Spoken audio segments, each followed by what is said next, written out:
Estamos mis hermanos, en el 30º domingo del tiempo ordinario.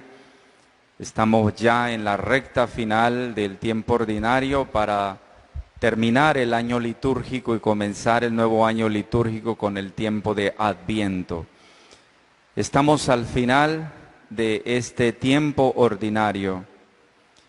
Hemos escuchado esta mañana de este domingo un pasaje del libro del Éxodo, el capítulo 22, de la primera carta del apóstol San Pablo a los tesalonicenses y el capítulo 22 del Evangelio de San Mateo.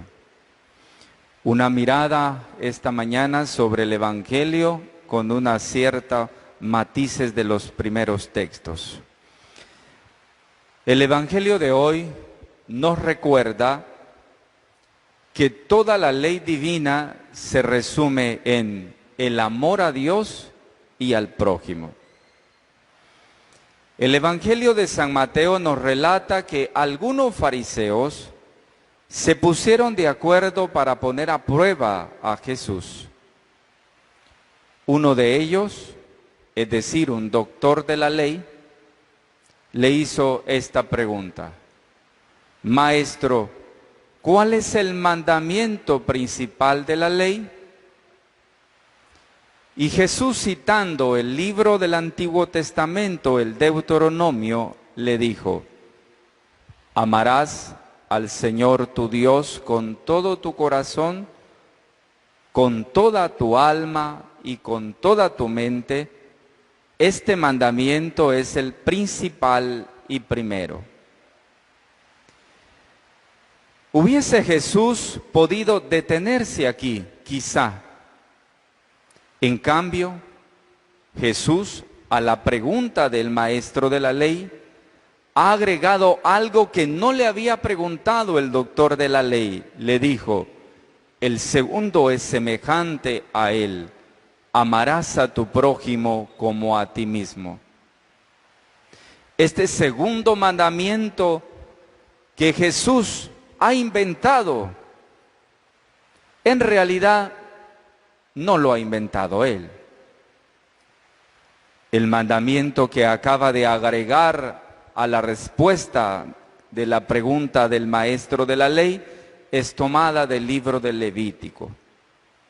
Su novedad más bien consiste precisamente en poner juntos estos dos mandamientos: el amor a Dios y el amor al prójimo, revelando que ellos son inseparables y complementarios. En otras palabras, son dos caras de una misma moneda. No se puede amar a Dios sin amar al prójimo. Y no se puede amar a Dios, al prójimo, si no amamos a Dios. El Papa emérito Benedicto XVI nos dejó un bellísimo comentario a este pasaje en su primera carta encíclica que se llama Deus Caritas Est, Dios es amor, y decía: el amor crece a través del amor.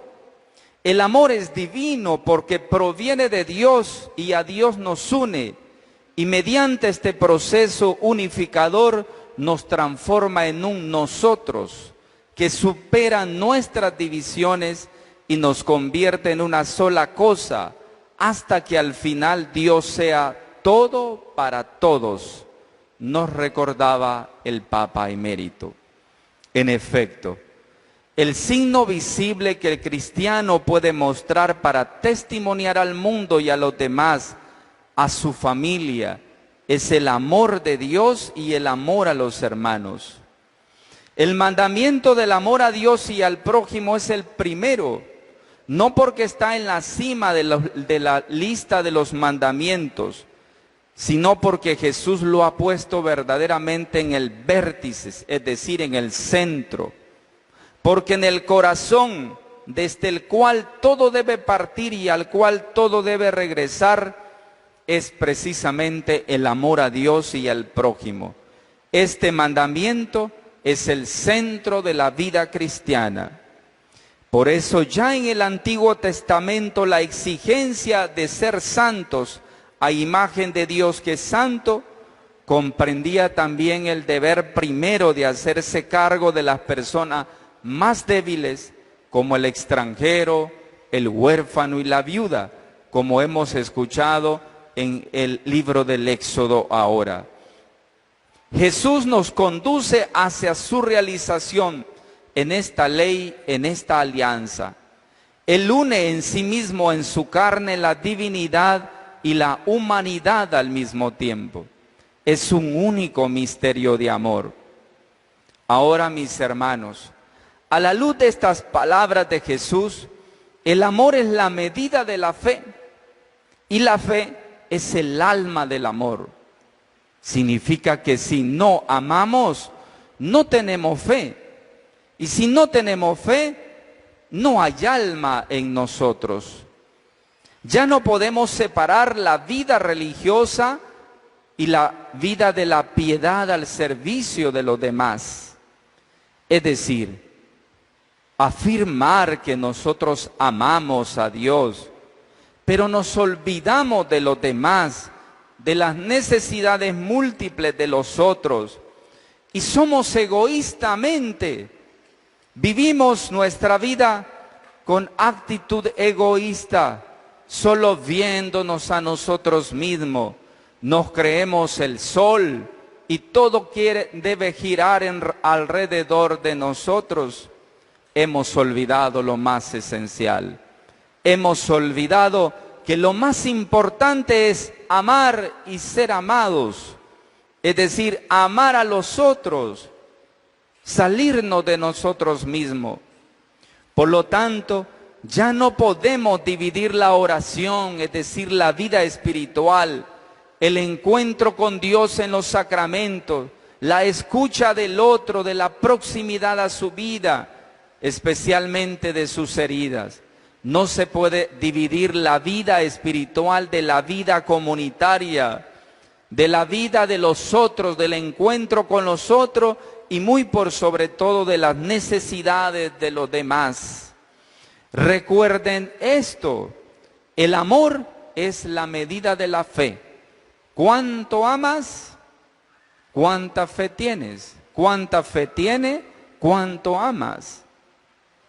Me recuerdo que en una ocasión, respecto a esto de el amor y la vida, el amor y la fe, el amor y los hechos, el amor y los efectos de la vida, en una ocasión a una persona se le preguntó, ¿tú eres católico? Y él respondió, sí, yo soy católico desde que era chiquito, soy católico. Mis papás, mis abuelos, todos eran católicos. Yo soy católico.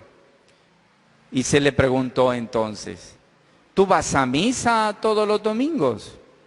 No, yo no soy fanático. O sea, soy católico, pero olvido unos elementos.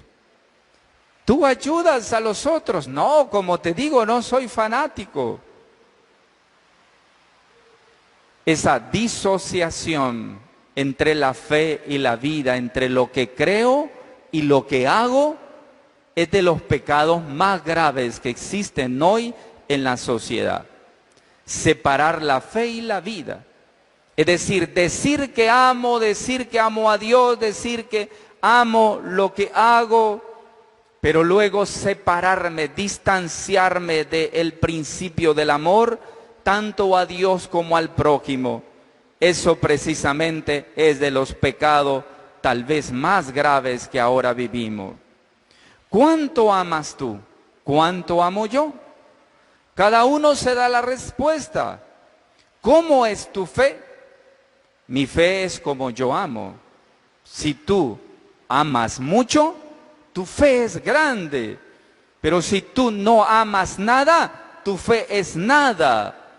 La fe es el alma del amor, nunca lo olvides. La fe es el alma del amor. Por eso, en medio de la tupida selva, podríamos llamar, de tantos preceptos y prescripciones, a los legalistas del tiempo de Jesús, como el maestro de la ley que preguntó, y a los de hoy, Jesús abre una brecha que permite distinguir tal vez dos rostros importantes: el rostro del Padre y el rostro de los hermanos.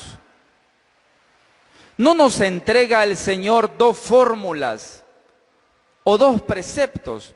No son dos fórmulas ni dos preceptos. Una es cómo amas a Dios, otra es cómo amas a los hermanos. No, el Señor hoy nos entrega más bien dos rostros, que al final son un solo rostro. Es el rostro de Dios, porque los demás, nosotros, todo, mucho más aún los que más sufren, los que más problemas tienen, son el rostro de Dios, son la mirada de Dios, son Dios mismo. Cuando hacemos algo a los otros, cuando ayudamos a los demás, no ayudamos a esa persona, ayudamos a Dios en esa persona. Por eso se trata de un solo rostro, que es el de Dios, que se refleja en muchos rostros, porque en el rostro de cada humano, muy especialmente del más pequeño, del que es más frágil, de aquel que es indefenso y necesitado, allí está la presencia y la imagen misma de Dios. Y deberíamos preguntarnos, cuando encontramos a uno de estos hermanos, si somos capaces de reconocer en él el rostro de Dios. ¿Somos capaces de hacer esto? ¿Vemos en los demás el rostro de Dios? De este modo Jesús ofrece a cada hombre el criterio fundamental sobre el cual edificar la propia vida.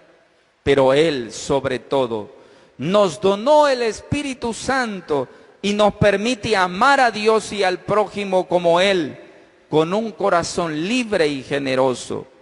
Por eso, mis hermanos, en este domingo, pidamos por intercesión de María nuestra Madre, que nos abramos para acoger este don del amor, para caminar siempre en esta ley de los dos rostros, que en definitiva son un solo rostro, la ley del amor. Concluyo con una frase de San Agustín que decía: Dios no manda cosas imposibles, sino que al mandar te enseña a que hagas cuanto puedes y a que pidas lo que no puedes. Si Dios te dice que amemos, nos dice amemos al prójimo como a sí mismo y a Dios, significa que somos capaces de hacerlo. Que si no lo hacemos es porque no queremos, es porque no queremos amar. Dios no nos manda nada imposible, porque al mandarnos nos enseña, dice San Agustín, a que hagamos cuanto podemos y que solo le pidamos a Él lo que no podemos. Y amar no es lo que no podemos, amar es lo que tú y yo podemos. Supliquémosle al Señor que logremos amar como el Señor nos pide. Así sea. Amén.